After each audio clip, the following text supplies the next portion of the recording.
Lefty. Hii ni nguo yangu.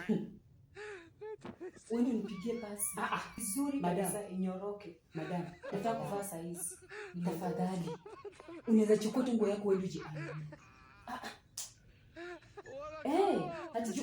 Madam, nilikuwa nafua huko nje. Umenitoa kwa kufua nguo. Ukaniambia vyombo ziko kwa sink, utaki vyombo kwa sink. Nikaachana na manguo, nikakuja kuanza kuosha vyombo. Umeniambia tena nitoke kwa vyombo, nikuje nikupikie chai. Juu nataka kutoka. Nimeachana na vyombo nimekuja kupikia chai. Sijamaliza kupika chai, unaniambia nikuainie. Jamani. So hizi kazi zitapaya aibu ya kusimama na kuanza kuniongelesha hivyo. Ukinijibu na tena umekauka tu. Please. Kwa nini unataka mimi pia mimi uniunderstand? Pia mimi ni mwanadamu kama. Madam, mimi nilikuwa nadhani nyinyi watu mnaenda shuleni mmesoma mko na akili at least hata mmereason kuliko hata sisi.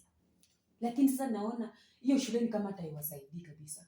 So jiambie ni kazi yako, ungekuwa unajipanga. Ananipikia chai. Ameacha nguo, anafaa oshe vyombo. Hata nyumba ndio peke yake sijaosha. Sasa ungekuwa ushamaliza kazi kitambo kabisa. Uwezi jifanyia tu kitu, ni lazima mimi mwenyewe nishike nikufanyie. Sijaikutana na wewe kama ni sawa. Nipatie iron box. Aya, ujuma penye iron box iko. Si ni nyumba yako? Si ni nyumba yako? Mali penye uliweka iron box. Mali penye uwanga inakuwa. Enda tu utapata hiyo iron box huko. Ni sawa? So umesema nini nje iron? Sio hivyo, madam. Unaona ile siku yenye utakuja kuniheshimu, unichukue kama mwanadamu.